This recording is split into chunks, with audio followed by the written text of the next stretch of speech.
क्या पिक्चर थी यार, पैसे पूरे वसूल हो गए। मुझे कुछ खास पसंद नहीं आई यार, एकदम बकवास मूवी थी। ठीक कह रहा है ये, हीरो हीरोइन तो पूरे फ्लॉप थे। तुम लड़कियों का ना स्टोरी पे तो ध्यान रहता नहीं है, सिर्फ हीरो हीरोइन देखने आते हो। मुझे तो नहीं अच्छी लगी। क्या हुआ? काफी लेट हो गया, मम्मी को क्या जवाब दूंगी? अरे तू टेंशन मत ले, मैं हूँ ना, मैं तुझे घर ड्रॉप कर दूंगा। ओके।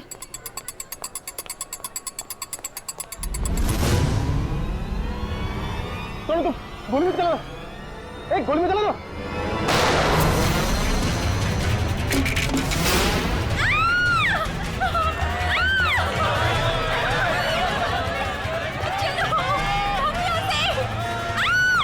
अरे गोली चलने की आवाज कहाँ से आई?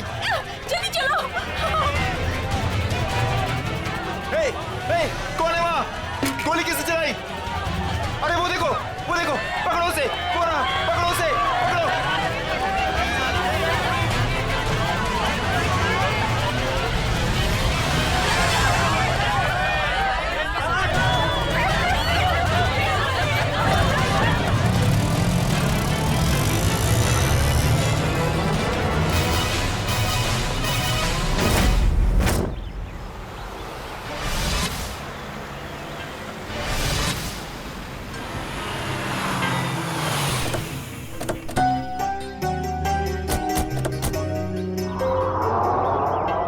यही है वो Dhanraj palace.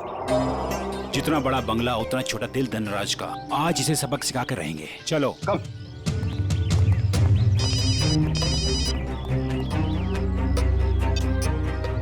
Sir, yes sir. हाँ हम लोग पहुंच गए, काम पूरा करके ही वापस आएंगे। Okay sir.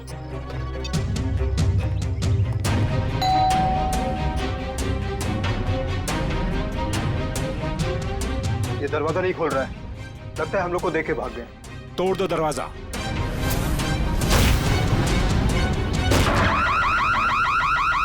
ये तो चोर अलार्म है। अरे ये लाश! लगता है कोई और जुर्म करके भाग गया। अरे क्या हुआ? ये अलार्म की आवाज यहाँ से क्यों आई? कुछ तो हुआ इधर। कहाँ से आई ये आवाज? देखो ना कहाँ से आवाज आई। अरे देखो, अरे अरे याद हो गया। अरे किसने किया ये?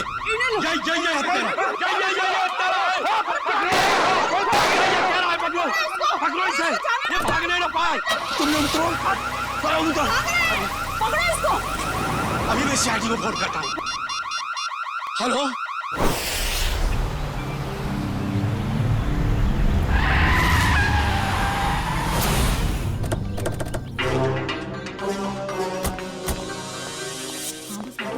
हटिए हटिए प्लीज।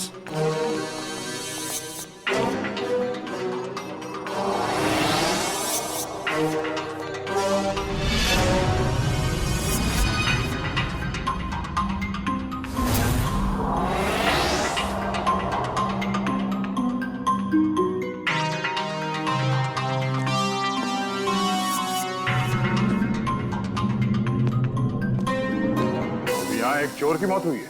सर मैंने तो फोन किया था आपको सर। ऑफिस के लिए घर से निकल ही रहा था तो मैंने सुना कि यहाँ पर बगलर अलार्म बज रहा है। आप सब धनराज जी के पड़ोसी हैं? जी सर, हम जब धनराज जी के घर के अंदर आए तो देखा 2 सूट और टाई पहने हुए लोग और उनके साथ और 2 लोग घर के अंदर मौजूद थे। हमें देखकर उन्होंने हवा में गोलियां चलाई और फिर अपनी कार में बैठकर निकल गए। सूट टाई पहने हुए गुंडे। आपने गाड़ी का नंबर नोट किया? जी हाँ। गुड। मयूर नंबर नोट कर लो। जी बताइए क्या नंबर था? XYZ 2193। सर वो देखिए, 1 2 और ये 3, तीनों फ्रेम्स खाली है। लगता है चोरी यहीं से हुई है। मास्क निकाल। अच्छा ये बताइए, इस घर में मिस्टर धनराज के अलावा और कौन कौन रहता है? अरे ये तो धनराज जी हैं।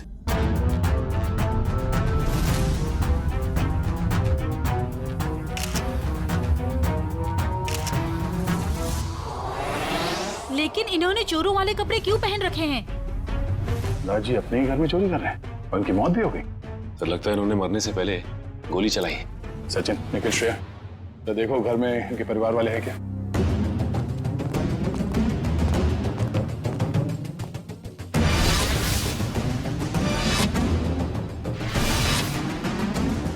शरीर पे कहीं भी जख्म का कोई निशान नहीं है, तो फिर इनकी मौत कैसे हुई?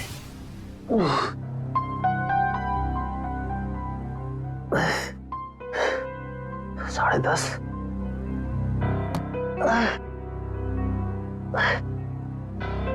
नवीन, कैसे भी करके इस मुश्किल घड़ी से जूझना होगा।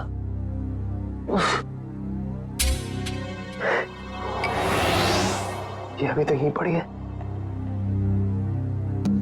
माँ ने देख लिया तो प्रॉब्लम हो जाएगी।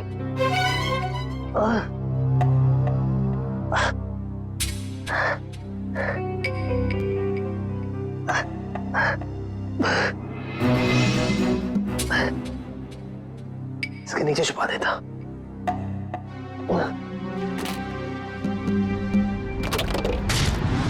आप सब लोग जा सकते हैं, अगर जरूरत पड़ी तो फिर से बुला लेंगे।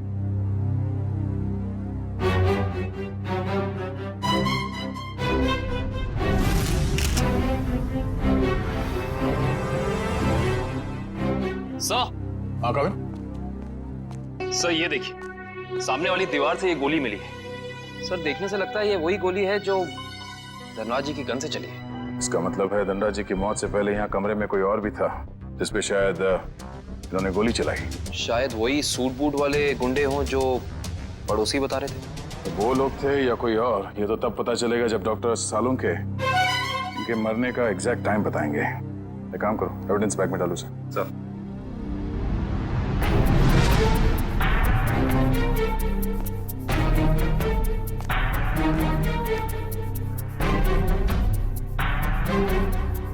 मैट पे मिट्टी लगी है।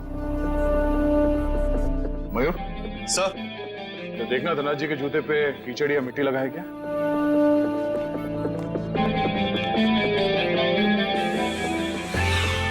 नहीं सर, जूते एकदम साफ है। इसका मतलब है ये मिट्टी इस आदमी के जूते से आए हैं जिन पे इन्होंने गोली चलाई। सर ये मीशा है, धनराज जी की भतीजी। ये अभी तक अपने कमरे में ही सो रही थी। तो सर ये धनराज जी की बेटी और दामाद है, ये भी अपने कमरे में सोए हुए थे। सर ये लोग धनराज जी के दोस्त थे, ये लोग भी सो रहे थे और मुश्किल में उठे सर, संभाल के। सर बड़ी अजीब सी बात, इस घर में ऐसा हादसा हो जाता है और सब सो रहे थे। नहीं कविन, लगता है इन्हें कोई नशीली दवाई दी गई है। होश में आओ, होश में आइए आप लोग, होश में आइए आप। धनराज जी की मौत हो चुकी है। ये कैसे हो सकता है? थोड़ा पीछे प्लीज। अब आगे गोली। अरे पेंटिंग्स कहाँ गए? हाँ सर, महंगी वाली पेंटिंग्स थी। तो क्या ये पेंटिंग्स की वजह से तो धनराज की जान नहीं गई ना? ये अंकल ने चोरों वाले कपड़े क्यों पहने हुए हैं? हो सकता है धनराज जी अपने ही घर में चोरी या फिर ये आप क्या कह रहे हैं? वो ऐसा क्यों करेंगे? अब इसका जवाब उनकी मौत से जुड़ा है। हेलो दयाल, मैं नवीन बोल रहा हूँ। अरे नवीन, क्या हुआ? काफी परेशान लग रहा है तू। मैं बहुत दर्द में हूँ, मुझे कोई दवाई का नाम बता। बिना चेक करे कैसे बताऊं? तू सेवली आंटी से कह दे, वो तेरे को लेकर हॉस्पिटल जाएगी। मैं कहीं नहीं जा सकता, तू मुझे दवाई का नाम बता। अच्छा ठीक है, जिमटिम PX9 30 mg ले लेना। नवीन, कब तक सोते रहोगे बेटे? दयाल तुझे बाद में फोन करता हूँ, ठीक है? नवीन, हाँ माँ। हाँ माँ। बेटे तुम्हारा चेहरा इतना पीला कैसे पड़ गया है? तबीयत तो ठीक है ना? रात को मैं देर से सोया था तो नींद पूरी नहीं हो पाई। आप मेरे लिए दवाई मंगा देंगी? हाँ मैं दवाई ला दूंगी। मैं तो बाजार जा ही रही थी सामान लेने के लिए, लेकिन तुम डॉक्टर को क्यों नहीं दिखा लेते? नहीं माँ, ये विटामिन की गोली है, दयाल ने बोली थी खाने के लिए। मैं ठीक हूँ। दवा का नाम क्या है? जिमटिम PX9 30 mg। अच्छा ठीक है, मैं लेती आऊंगी। ठीक है बेटा?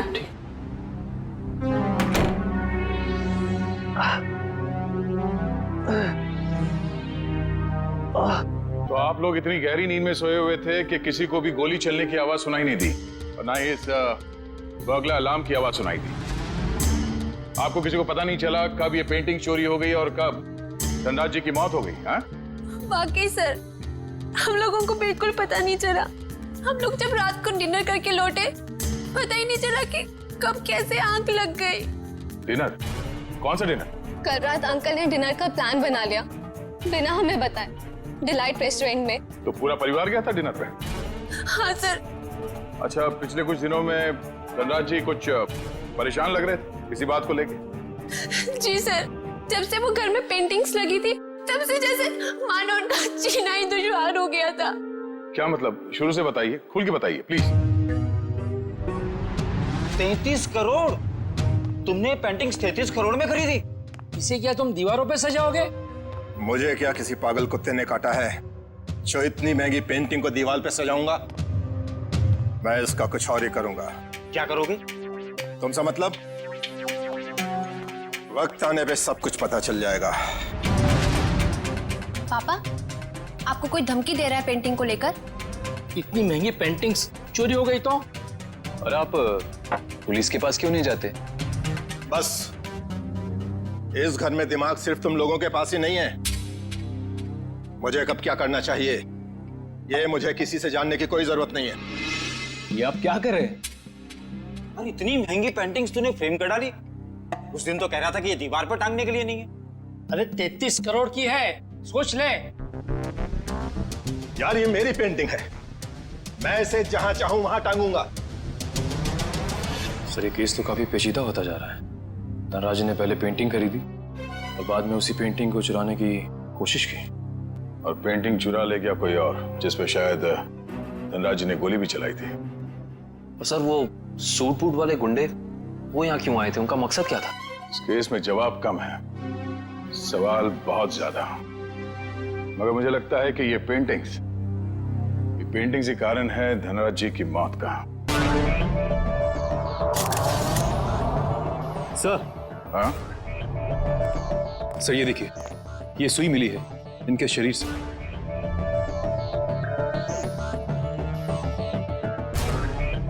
सर, ये खून सुई से हुआ है? ये खून सुई से हुआ है या किसी और चीज से, ये तो डॉक्टर सालुंके ही बताएंगे।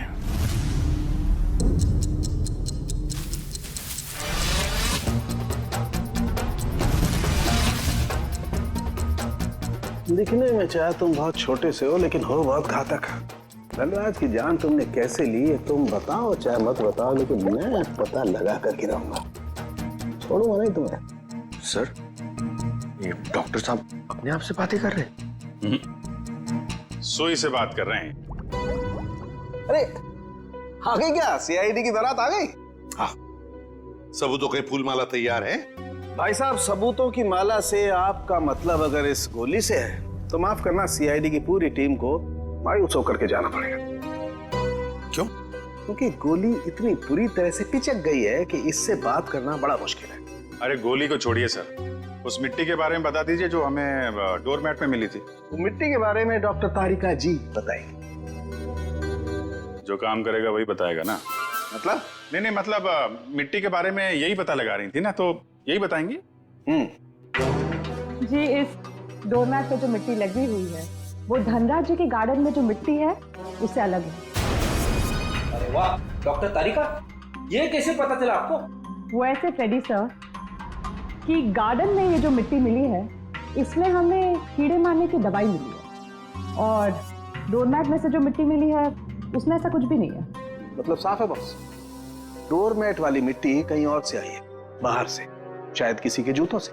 मतलब अभिजीत, ये उस आदमी की जूतों पर से आई है मिट्टी जिस पर धनराज ने गोली चलाई थी, चोर नंबर 2। धनराज की गोली तो चोर नंबर 2 को नहीं लगी, लेकिन चोर नंबर 2 की पिन जरूर धनराज जी की जान ले गई। कैसे? ये देखो, इस पिन को मैंने इस पानी में उबाला तो इस पानी का रंग हल्का नीला हो गया। इसका मतलब साफ है उस पिन पर जहर लगा हुआ था।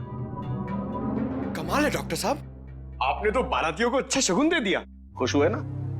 सालुंखे, ये सुई कब लगी थी, कितने बजे? बस रात के करीब 10 से 12 बजे के बीच में।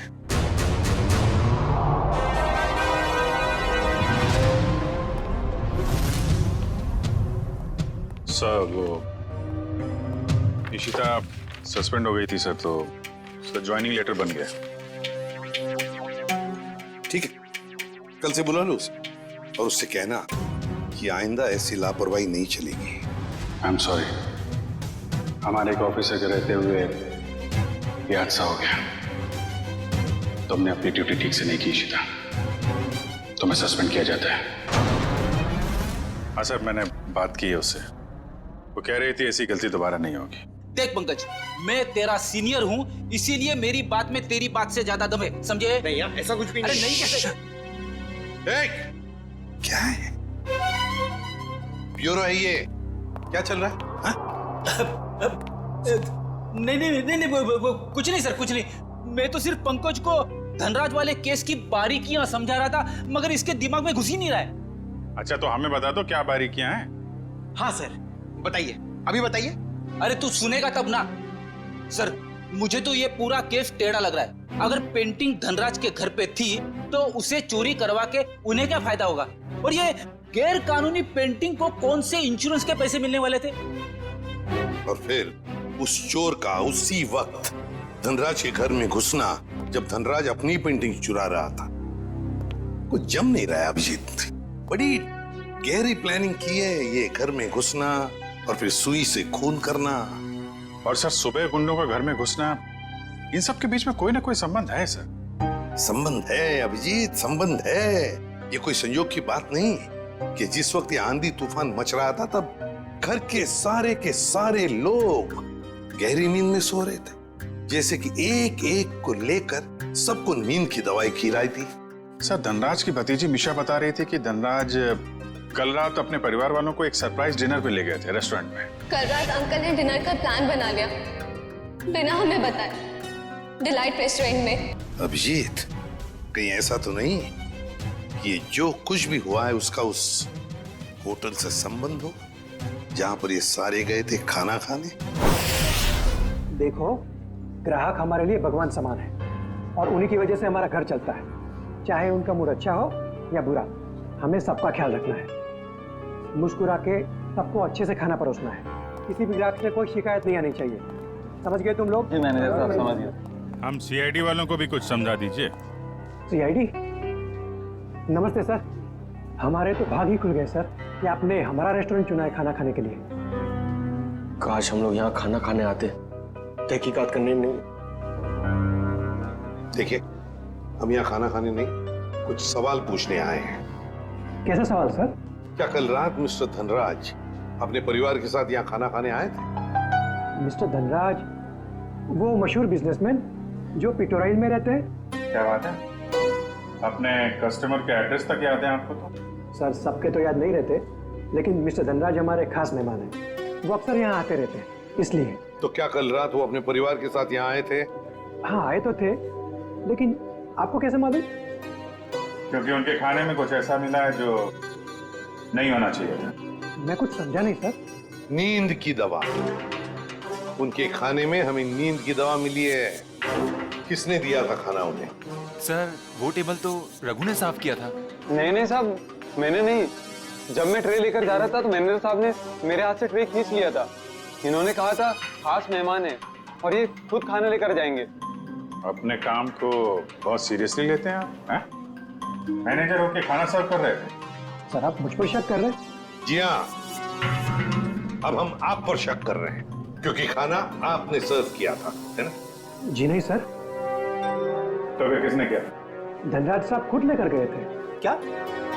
सर, मैं पहली बार सुन रहा हूँ कि कोई रेस्टोरेंट में आकर भी खुद खाना लाने गया। ये बर्तन वगैरह उन्होंने ही साफ किए थे क्या? सर, मैं मजाक नहीं कर रहा हूँ। जैसे ही मैंने रघु के हाथ से ट्रे ली और उनके टेबल की ओर जा रहा था कि अचानक वॉशरूम से धनराज साहब आए और मेरे हाथ से खाने की ट्रे ले ली। कहा कि खाना वो लोग खुद परोस लेंगे। क्या इससे पहले भी कभी उन्होंने ये किया था? कभी नहीं सर। कल रात उनका बर्ताव बड़ा ही अजीब था। उन्होंने यहाँ खाना खाया भी नहीं, सिर्फ जूस पिया। अच्छा, सिर्फ जूस पिया सर, कुछ खाया नहीं, ताकि वो जागते रहे और सारा परिवार सो जाए। बिल्कुल अभिजीत, ये नींद की दवा और किसी ने नहीं मिलाई खाने में, धनराज ने ही मिलाई थी नींद की दवा।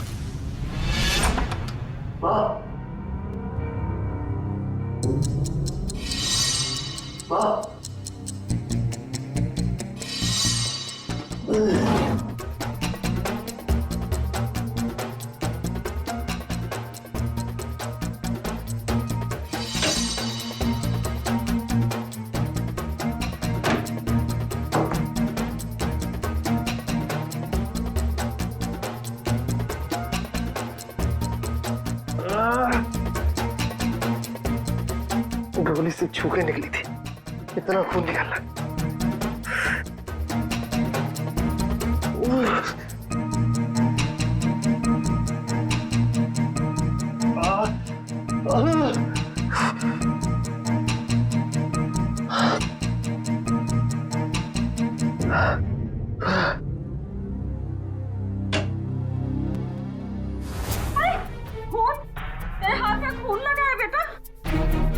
माँ मुझे गोली लग गई थी, लेकिन छू के निकल गई। गोली लगी थी? कहाँ लगी गोली? चल अस्पताल चल, अब भी अस्पताल चल। नहीं चल नहीं, अस्पताल। नहीं माँ, मैं नहीं जा सकता। आप दयाल को फोन करके बुला लो। हाँ मैं बुलाती हूँ दयाल को। तू बैठ यहाँ, बैठ भगवान।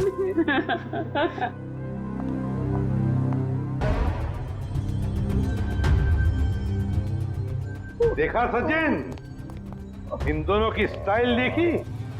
सूट बूट वाले गुंडे। वाह सर, हम गुंडे नहीं हैं सर। चुप! गुंडे नहीं हैं सर।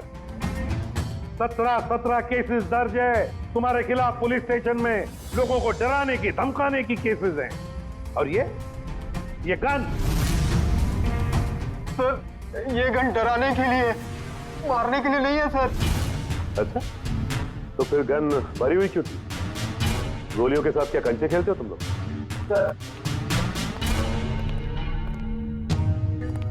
पीयूष, तूने हमें पकड़वाया? तेरे ऊपर हमने गन भी नहीं ताड़ी थी और तूने हमें पकड़वाया? सर, यही दोनों थे जिन्होंने मामा जी के घर पे आके तोड़फोड़ की थी। अच्छा सर, इसका हम पे कॉन्फिडेंस तो देखिए, हमारे पीछे चुप रहा है। चलो, किसी को तो भरोसा हुआ हमारी वीरता और शौर्य पर। ठीक है पीयूष, तुम जा सकते हो।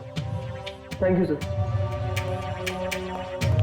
अब भी कुछ कहना है अपनी सफाई में? हाँ सर, हम गरीब इंसान है सर। हाँ सर। देखो, हमें सब पता चल चुका है। तुम दोनों की गाड़ी कोल ट्रैवल्स के नाम पर रजिस्टर्ड थी और उन लोगों ने बताया कि तुम दोनों, राजेश और सुरेश, वहां ड्राइवर का काम करते हो। हाँ, सिर्फ इतना ही नहीं, ड्राइवर के काम के साथ साथ गुंडागर्दी का भी काम करते हो। क्यों? नहीं सर, प्लीज सर, हमें बार बार गुंडा मत बोलिए सर। हाँ सर, हम रिकवरी एजेंट हैं। जो लोग पैसा उधार लेके वापस नहीं देते, हम सिर्फ वही पैसा वसूलते हैं। Recovery agent? धनराज के घर किस लिए गए थे तुम? ड्राइवरी करने के लिए या फिर उधार के पैसे वसूल करने के लिए? हाँ सर, उधार का पैसा वसूलने गया था। क्या? सर, ये दोनों झूठ बोल रहे हैं। धनराज एक बहुत ही अमीर आदमी था, उसे उधार लेने की क्या जरूरत पड़ेगी? सर, वो कंगाल आदमी था सर। वो जो बाहर से नजर आता था, वो बिल्कुल शोषा था, खोखला था सर। उसने 33 करोड़ उधार लिया था सर। क्या? कितने जीरो होते 33 करोड़ में, पता है पंकज? पता नहीं सर, मगर सुनने में बहुत भारी अमाउंट लग रहा है। अच्छा, तो वो पैसे वसूल करने गए थे तुम? हाँ सर, पर हमें वहां लाश मिली सर और हम डर के भाग गए वहां से सर। धनराज को इतने पैसों की क्या जरूरत पड़ गई कि उसे बाहर से इतना उधार लेना पड़ा? और सर, धनराज के परिवार वालों ने भी हमें इसके बारे में कुछ नहीं बताया। ये भी तो हो सकता है ना श्रेया, कि धनराज के परिवार वाले इन सब बातों के बारे में कुछ जानते ही नहीं थे। लेकिन एक बात तो पक्की है, इस बारे में इनका बॉस तो जरूर जानता होगा। कौन है तुम्हारा बॉस? कौन है? पिनाकी सर। पिनाकी? काम करो, इस पिनाकी को, तुम्हारे बॉस को अभी के अभी फोन लगाओ और तुम उनसे वही कहोगे जो हम कहेंगे, समझे? क्यों बे निठल्ल लोग, कहाँ गायब हो गए तुम? धनराज ने पैसे दिया, फिर उसके टपकाने की तैयारी करूं मैं। हाँ, पैसे तो मिल गए, मगर क्या? मगर बॉस, इतना सारा पैसा लाने में थोड़ा रिस्क है। क्या आप यहाँ आ सकते हैं क्या? ठीक है, मैं थोड़ी देर में पहुंचता हूँ धनराज के घर। बॉस, धनराज के घर पे नहीं, दूसरी जगह। ये आपको एड्रेस बता रहा है। 37 राइट प्लाजा, रोगी मंचम, एसडी रोड। मैं आधे घंटे में पहुंचता हूँ वहाँ पर। बॉस, कौन सी गाड़ी से आप आ रहे हैं? बैल गाड़ी में आ रहा हूँ मैं। और कहीं के मैडॉक्स में आ रहा हूँ मैं। और हाँ, क्यों पूछ रहा है तू ये? अरे बॉस, ताकि हम आपको दूर से पहचान सके। हाँ ठीक है, रख फोन, मैं पहुंच रहा हूँ। अच्छा ये बताओ कि ये मैडॉक्स गाड़ी कौन से रंग की है? गोल्डन रंग की सर। गोल्डन रंग की मैडॉक्स गाड़ी रेडी पंकज, इस बिनाकी के स्वागत की अच्छी तरह से तैयारी करो। एसीपी साहब ने तुझे बहुत ही सुनहरा मौका दिया है पंकज, कुछ कर दिखाने का। उन्होंने तुझे मेरे साथ भेजा है, फ्रेडी के साथ। मतलब सोच कितना कुछ सीख सकता है तू आज मेरी बहादुरी से। अरे वो सब ठीक है, मगर ये बिना की कौन सी गाड़ी में आने वाला मैं भूल गया। मैं ऊपर पूछ के आता हूँ।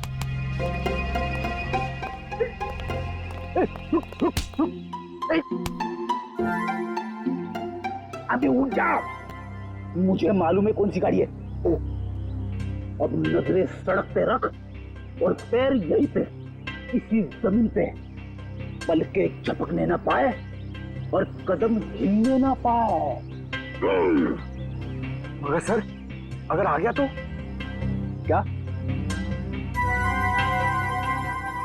आ गया तो रोक के रख, बिना की के गिरफ्तार होने तक, समझे? आ गया, आ गया, आ गया, आ गया। अबे चल, अरे अरे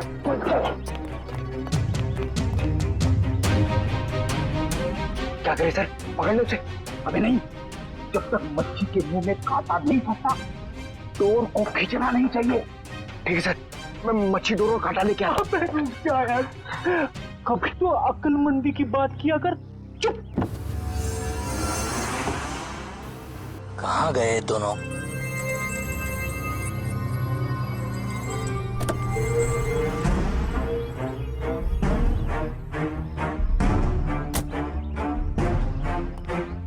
कहाँ रहेंगे दोनों? ये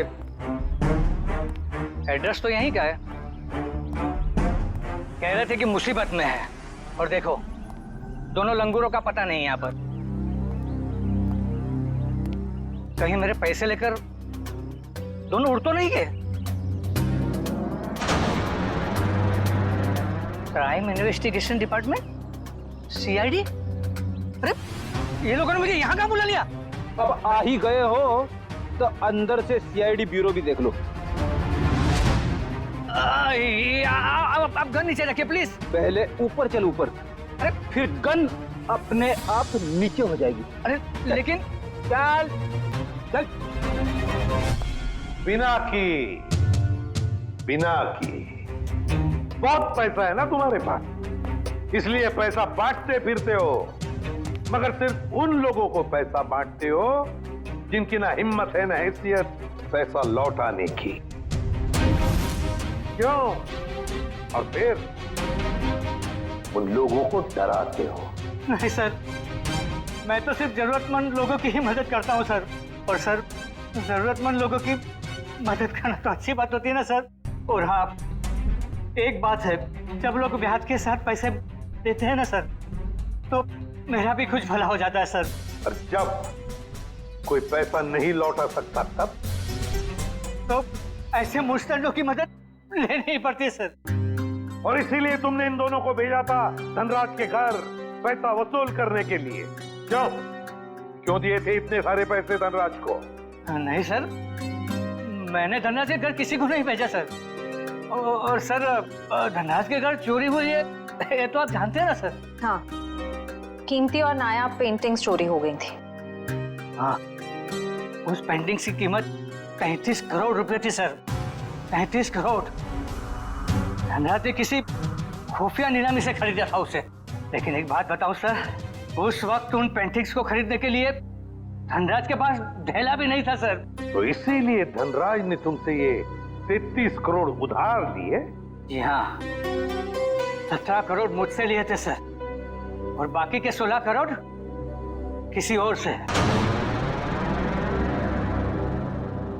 लेकिन सर, जब पैसे लौटाने की बारी आई ना, तो उसके पेट में अचानक दर्द होने लगा सर। फिर तो उस दूसरे आदमी के 16 करोड़ भी नहीं लौटाए होंगे धनराज ने। कहीं उसी आदमी ने तो धनराज का खून नहीं किया? जो भी है, अगर एक बार मेरे हाथ लग जाए, वो छोड़ूंगा नहीं उसे। मैं धनराज की जान लेकर उससे मुझे भी डुबो दिया सर, बर्बाद कर दिया मुझे। अगर तुमने धनराज को नहीं मारा तो किसने मारा होगा? कौन कर सकता है ये? बताओ जल्दी। पक्के से तो नहीं कहता सर, लेकिन हाँ, एक आदमी है सर, एक आदमी है जो आपके काम का हो सकता है। और वैसे भी अब मैं अकेला क्यों डूबूं? उसे भी साथ लेकर डूबूंगा मैं। जरूर डूब जाए, मगर डूबने से पहले हमें उस आदमी का नाम बताना जो हमारे काम का है। क्या नाम है उसका? नवीन नाम है उसका सर। घबरा मत बेटा, सब ठीक हो जाएगा, दयाल आता ही होगा। तूने मुझे बताया क्यों नहीं कि तुझे गोली लगी है? मैं आपको बता नहीं पाया। अब मैं क्या करूं? अब क्या होगा? अस्पताल फोन करती हूँ। मैं बेमौत मारा जाऊंगा। दयाल के अलावा किसी को कुछ पता नहीं। लगता है दयाल आ गया। अच्छा किया दयाल तुम आ गए। नवीन ने देखो क्या हालत बना रखी है अपनी। नवीन, अरे तुझे गोली लगी है? गोली लगी नहीं, गोली छू के निकली। सुन, मैं बच तो जाऊंगा ना? हाँ हाँ, ज्यादा खून नहीं निकला है, तुम्हारा ऑपरेशन करना पड़ेगा। ये देखिए सर, यही है वो नवीन। मीनाक्षी, तुम यहाँ? ये सब लोग कौन है? सीआईडी। सीआईडी? क्या हुआ है? मेरे बेटे को गोली लगी है सर। ये गोली कैसे लगी तुम्हें? सर प्लीज, अभी ये सवाल पूछने का वक्त नहीं है। अभी से हॉस्पिटल लेकर जाना पड़ेगा एम्बुलेंस में। सर मैं एम्बुलेंस को फोन करता हूँ। मतलब धनराज ने आपको मेरे बारे में सब कुछ बता दिया। क्या आप लोग मुझे इस हालत में गिरफ्तार करेंगे? इस हालत में जरा देखे तो सही।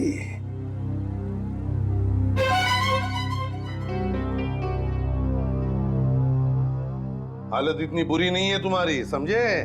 गोली छू कर निकली है। और फिर धनराज की मौत हो चुकी है। वो नकाबपोश चोर कोई और नहीं, धनराज था। बड़ी जल्दी समझ में आ गया आपको सब कुछ। अब ये बताओ कि तुमने धनराज का खून क्यों किया, वो भी उस जहरीली सुई से। जहरीली सुई? कौन सी जहरीली सुई? मैंने धनराज को नहीं मारा। चुपचाप बताओ, वो पेंटिंग्स कहाँ है जो तुमने चुराई धनराज के घर से? कहाँ है वो उस कमरे पर बेड के नीचे। फ्रेडी। सर, ये नवीन ही था जिसे उन पेंटिंग्स की धनराज से भी ज्यादा जरूरत थी। वो 33 करोड़ रुपए जो लौटाने थे माफिया वालों को। देखिए, मैंने धनराज को नहीं मारा, वो सब लोग मेरे पीछे पड़े थे। सर, अब आप लोगों का काम हो गया, मैं जाऊं प्लीज? चुपचाप यहीं खड़े रहिए। क्या आपको लगता है कि मैंने धनराज को मारा? तुमने नहीं मारा धनराज को, हैं? तो फिर किसने मारा? क्या आपको लगता है कि मैंने धनराज को मारा? तुमने नहीं मारा धनराज को, हैं? तो फिर किसने मारा? तुम ही गए थे ना उधर। जब मैं वहां पे गया तो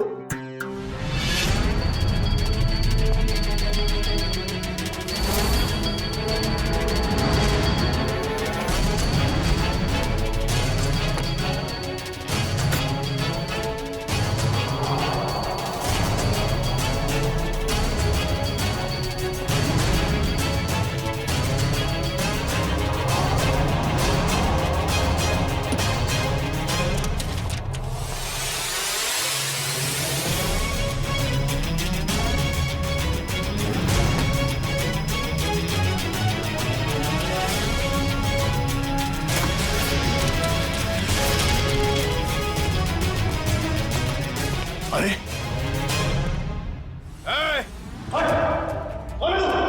खुद चोरी करने आया है और मुझसे पूछता है कि मैं कौन हूं?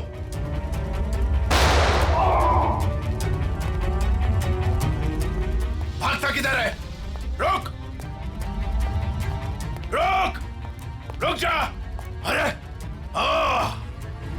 और जब मैं धनराज के घर से पेंटिंग लेके भागा था, उसके घर के बाहर एक कार खड़ी थी और वो मेरे पीछे लग गई और मैं बचते बचाते मॉल में घुस गया।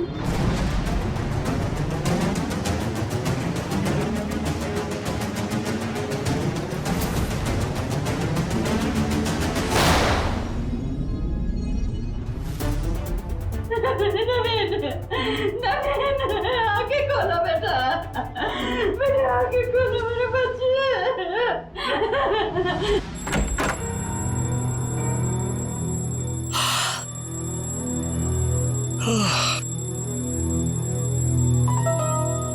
इतनी सुबह सुबह अलार्म लगाने की क्या जरूरत थी?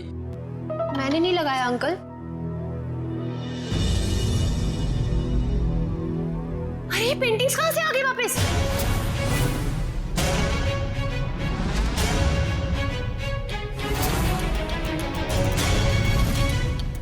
तो सीआईडी को बता दे क्या?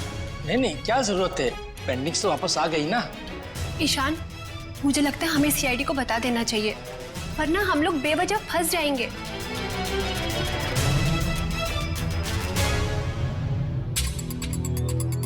सर एक बात समझ में नहीं आ रही, हमने वो पेंटिंग वापस घर में क्यों लगाई? क्योंकि मुजरिम घर का ही कोई आदमी है और उस पेंटिंग को घर में वापस लगा दे, वो कोई ना कोई हरकत जरूर ऐसे करेगा जिससे उसके सारे पत्ते खुल जाएंगे। सर, सारे परिवार वालों के फोन टैप करने को कह दिया, अब मुजरिम हमसे बच नहीं पाएगा। गुड।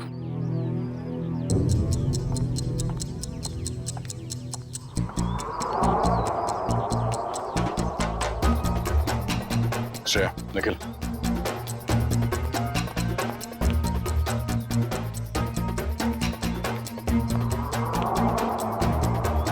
ये दोनों तो आपस में काफी खुसर फुसर कर रहे हैं।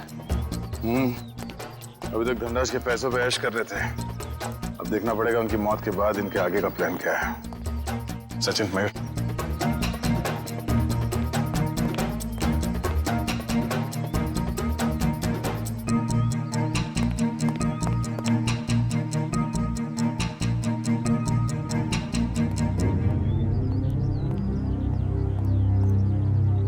चलो मिस्टर ईशान, आपके साथ थोड़ा सैर सपाटा कर लेते हैं। खोलो मुझे, जाने दो। सही किया मैंने तुम्हें यहाँ पर बांध के, मुझे तुम पर मॉल की रात से ही शक था। जीजू, मैंने आपसे माफी मांग तो ली है, मैं नहीं मार पाई नवीन को, लेकिन मैंने आपको कोई धोखा नहीं दिया। मुझे सच में नहीं पता कि पेंटिंग्स कहाँ है। बस बंद करो ये ड्रामा और ये बताओ घर पर पेंटिंग्स किसने लगाई थी और कौन है तुम्हारा साथी? सीआईडी ने लगाई है वो पेंटिंग, कोई एतराज है? सीआईडी, देखो देखो पकड़े गए ना तुम्हारी वजह से, और तुम मेरा मुंह क्या देख रहे हो, करो कुछ। कहाँ भाग रहा है? अपने चेहरे पे मेरा ऑटोग्राफ नहीं लेगा? हाँ?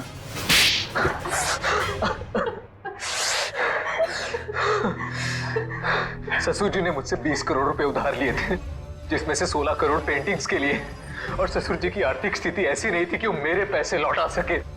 भाई शान, और फिर तुमने उन्हें मार दिया। एक बार भी नहीं सोचा कि जिनकी तुम जान ले रहे हो वो तुम्हारी बीवी के पापा है। और तुम ईशान, तुम तो मेरी बहन हो ना, तुम कैसे ईशान का साथ दे सकती हो? दी, अंकल ने तो मुझे कभी प्यार ही नहीं किया, हमेशा मुझे सिर्फ एक बोझ समझा। तो ईशान ने तुम्हें अपने प्लान में शामिल कर दिया, पेंटिंग्स बेचकर 33 करोड़ रुपए पाने का। हा? तो क्या गलत किया? ससुर जी के पास पैसे तो थे नहीं, सारी शान और शौकत मेरे दम पर थी। मुझे मौका मिला, मैं पीछे नहीं हटा। बहुत बड़ी गड़बड़ हो गई है धनराज जी। वो 33 करोड़ की पेंटिंग बेचने के लिए नहीं थी, अब वो चोरी का माल हो गई। क्या बकवास कर रहे हो तुम? फंसा दिया ना मुझे, अब मैं उन्हें बेचूंगा कैसे? वो तो पता नहीं, लेकिन गवर्नमेंट एजेंसीज ने उसकी तलाश शुरू कर दी है, वो कभी भी आप तक पहुंच सकती है। तुम देखना, मैं उन पेंटिंग्स को बेचूंगा भी और मुनाफा भी कमाऊंगा और खुद को बेगुनाह भी साबित कर दूंगा। लोहा गर्म था और मैंने हथौड़ा मार दिया। मगर तुम दोनों के खाने में तो धनराज जी ने बेहोशी की दवा मिलाई, तो फिर तुम लोगों को असर कैसे नहीं हुआ? जैसे हमें पता चला कि अंकल ने खाने में दवाई मिलाई है, हम लोगों ने मौका पाते ही वॉशरूम में जाके उल्टी कर दी। मगर नवीन बीच में आ गया और तुम्हारा प्लान चौपट हो गया। हाँ, अगर नवीन बीच में नहीं आता तो जैसे ससुर जी सारी पेंटिंग्स लेकर घर से बाहर निकलते, मीशा उन्हें गाड़ी से उड़ा देती, लेकिन सारी पेंटिंग्स नवीन के हाथ में लग गई। मगर धनराज को मारने की क्या जरूरत थी? तुम्हें तो सिर्फ पेंटिंग्स ही चाहिए थी ना? क्योंकि मुझे लगा अगर पेंटिंग्स मेरे हाथ से निकल गई तो कम से कम घर और जायदाद तो मुझे मिल जाएंगे।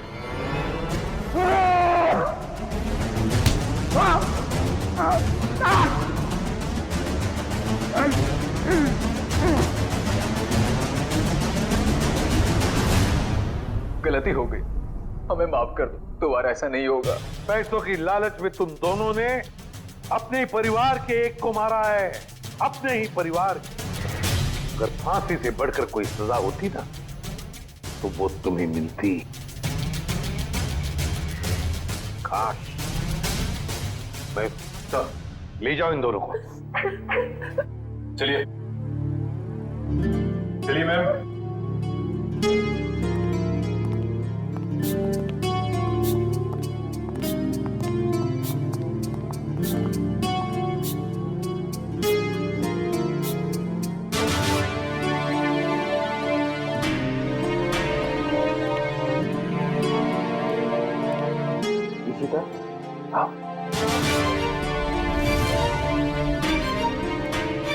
सर ये इशिता हिचकिचा रही है आपसे मिलने में।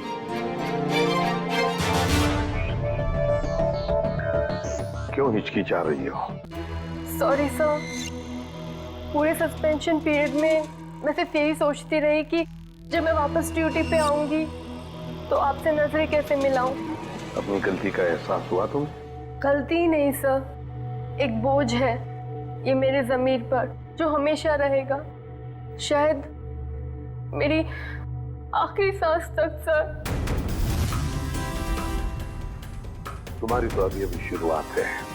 सीआईडी के रास्ते पर आगे चलकर तुम्हें कितने तरह के कांटों पर से गुजरना पड़ेगा पता नहीं है तुम्हें, लेकिन एक बात जरूरी है कि हर सीआईडी ऑफिसर को अपनी गलतियों का एहसास होना चाहिए, अपनी गलतियों से सीखना चाहिए और दोबारा गलती कभी दोहरानी नहीं चाहिए।